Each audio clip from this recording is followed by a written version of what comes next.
love this quote that Eckhart has. This is one of my favorite quotes in chapter 1, where he says, "Man made God in his own image. The eternal, the infinite, and unnameable was reduced to a mental idol that you had to believe in and worship as my God or our God." Jesus says, you are the light of the world. It means you are the consciousness in which the world appears, is seen. So you believe what happens to us at death when the body dies? You don't have a belief. I don't give it any thought. You don't. God, in the essence of all consciousness, isn't something to believe. God is. Yes. God is. And God is a feeling experience, not a believing experience. That's right. And if that your religion is a believing experience, if God for you is still about a belief, then it's not truly God.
David Icke, the former footballer, television presenter and Green Party spokesman, hit the headlines when he claimed that spirit forces had chosen him to lead a campaign to save the world.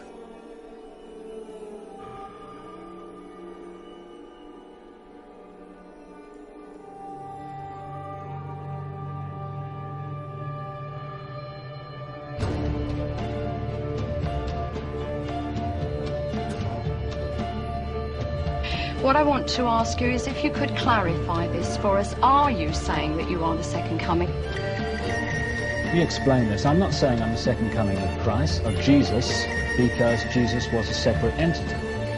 Is this reincarnation as well, David? Well, yes, because, you know, what we do with reincarnation is come back into a physical shell in different circumstances to aid our learning. It's a learning process of evolution. We evolve as we learn and experience. But once you reach a certain frequency, due to evolution, you have the ability also to create beings.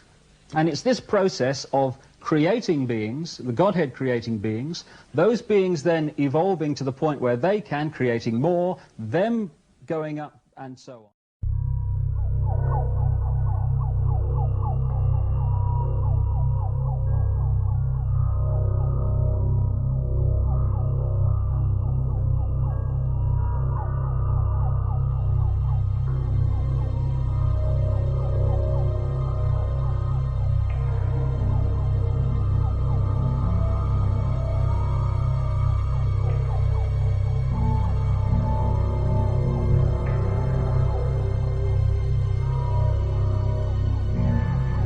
Do you come to that conclusion that it's fundamentally confused? Because I am in contact and in communication with those at the highest levels of creation who are passing on this information. You see, you're shaking your head, my friend. Can I ask you then, you're saying you're in contact with the highest communications. Would that be God, or...? But with the being we call the Godhead, certainly. But you see, how do you think... What Christians would call God. What Christians would call God. You are in direct communication with God. That's where you get your voices from and everything else, yeah? Correct. Is that what you're saying? Right. Now, just let me put... It went from there. We got talking about spirit worship. Did it intrigue you? Did it make you want to find out more about what exactly he was talking about? Yeah. So, he said the supposed spirits of the dead that you're talking with are demon spirits. They're fallen angels. They're beautiful beings. Just set it out, just like that. Oh, yeah. It didn't make you uneasy when he said they were well, it shocked you a little bit, you know? Something that you first hear mentioned to you. He said, you guys have got a great future ahead of you. Because we've been told, the high priest of our society, secret society, has been told that the master has very special plans for you too. Now, what did he mean by the master? Satan. And he told us, he says, look, we worship spirits. We worship Lucifer and all his angels. They're just as beautiful as they did before they were cast out of heaven. He says there was a misunderstanding in the whole thing. He says among the inhabitants of the galaxies. And he says our master was misunderstood. And God did not bear with him like he does with people that make mistakes today. So we're in a warfare, good against evil.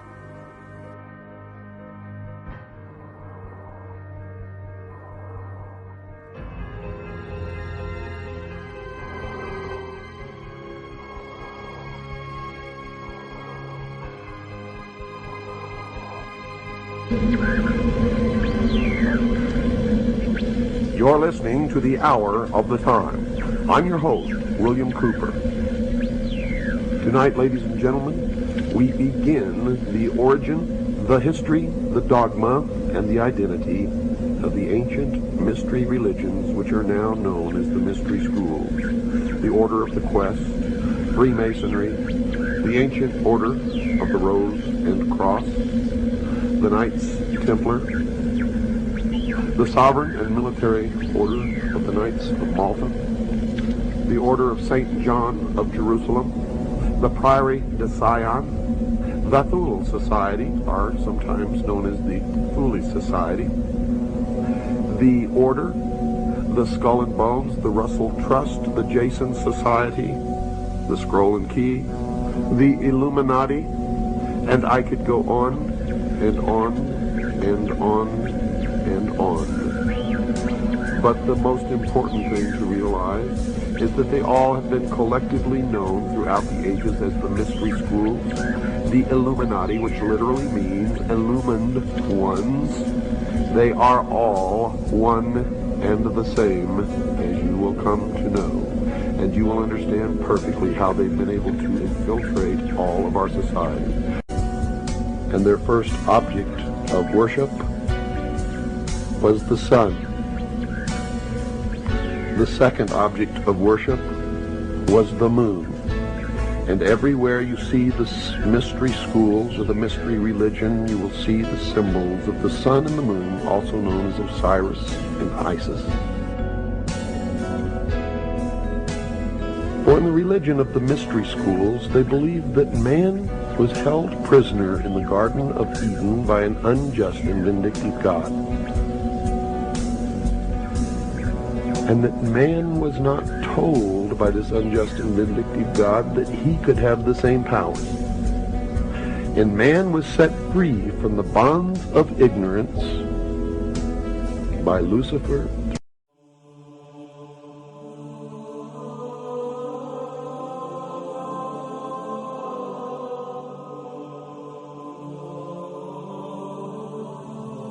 They hate Christians, they hate Christianity. And the first object is to destroy the Christian church and Christians, to wipe them off the face of the earth. If you are a Christian, you are in the greatest danger that you can even imagine at this moment as the New World Order takes shape around you.